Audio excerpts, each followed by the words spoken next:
Hello everyone, आज हम भारतीय साक्षरता अधिनियम 2023 के कुछ शब्दों को पढ़ेंगे जिसमें कि सुसंगत, विसंगत, असंगत ऐसे शब्दों का इस्तेमाल किया गया है जो कि भारतीय साक्षरता अधिनियम में बहुत महत्वपूर्ण भूमिका निभाते हैं।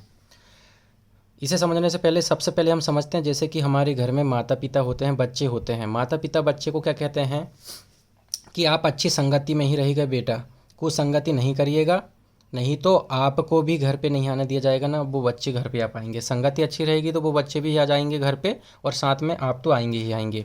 और साथ में तीसरी कंडीशन ये है कि हमारे बेटे की माँ बाप बता रहे हैं कि हमारे बेटे की संगति बुरे लोगों से है। बेटा वहाँ पे आया और बोलता है कि मेरी संगति साधु संतों से है।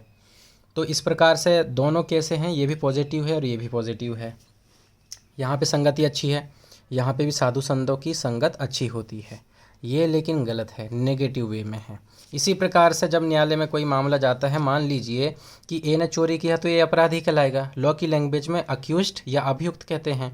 चोरी किया है बी के घर से या मान लीजिए शॉप में, और गाड़ी भी बाहर खड़ी थी वो भी चुराया है, तो अब ए भी एविडेंस देगा न्यायालय में, बी भी एविडेंस देगा। क्यों? क्योंकि ए अपराधी है, बी ने आरोप लगाया है, ए स्वीकार नहीं कर रहा है कि मैंने चोरी किया है, तो अब बी सबूत देगा। तो क्या क्या सबूत देगा? कैमरा दिखाएगा जिसमें आया है, भले ही चेहरा ठीक नहीं दिख रहा है अपराधी का, कपड़े गायब हुए हैं, पैसे कितने गायब हुए हैं, भोपाल में गायब हुए हैं, विटनेस कितने थे, ये सारी चीज़ें कौन बताएगा? बी बताएगा। तो क्या बता रहा है वो? मैटर से जुड़े हुआ चीज़ें ही बता रहा है। जितनी भी चीज़ें हैं मैटर से जुड़ी हुई ही बताना पड़ता है न्यायालय में। इसी को बोलते हैं सुसंगत चीज़ें, संगत चीज़ें ही बताएंगे। तो न्यायालय में क्या चीज़ें जाती हैं? जो हम संगत चीज़ें बताते हैं वही चीज़ें जाती है, जैसे कि यहाँ पे संगति। ठीक है। उसी प्रकार से यदि फालतू की बातें बताएंगे जो मैटर से रिलेटेड नहीं है, चोरी से रिलेटेड नहीं है, तो वो चीज़ें कोर्ट एक्सेप्ट नहीं करता, बाहर से ही बाहर कर देगा। तो इसे कहेंगे इररिलीवेंट, एक्सेप्ट नहीं करेगा उसे। इररिलीवेंट या विसंगत उसे कहते हैं। कहाँ पे दिया गया है? तो सेक्शन 12 के दृष्टांत को देखेंगे, एन, दृष्टांत ओ और दृष्टांत पी, वहाँ पे दिया गया है। रिलीवेंट कहाँ पे दिया गया है? तो 4 से 50 में दिया गया है पूरा का पूरा रिलीवेंसी के संबंध में। इसी प्रकार से मान लीजिए कि ए भी एविडेंस देता अपनी तरफ से और कहता कि साहब मैं चोरी कैसे कर सकता हूँ, मैं उस दिन भोपाल में था ही नहीं, मैं कहाँ पे था? मुंबई में था। यानी कि कहीं और होने की बात बता रहा है। इनका तथ्य कुछ और कहता है, इनका तथ्य कुछ और कहता है, यानी कि असंगति है। तो उसी को कहते हैं इनकंसिस्टेंट, जहाँ पे दो बातें हैं, दो विरोधाभास है।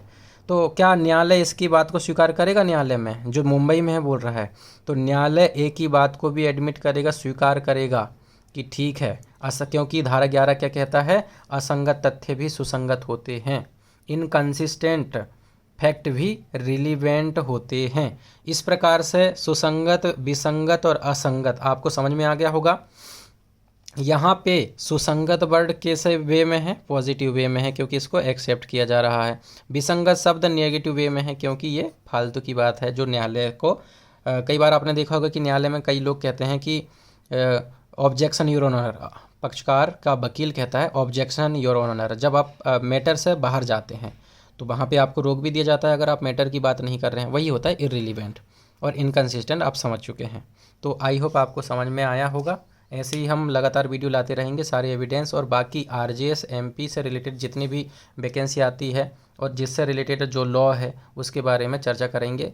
तो आप सभी सिंपल लॉ क्लास से जुड़ सकते हैं टेलीग्राम में, या व्हाट्सएप ग्रुप में जुड़ना तो मैसेज कर सकते हैं। आप सभी का बहुत बहुत धन्यवाद।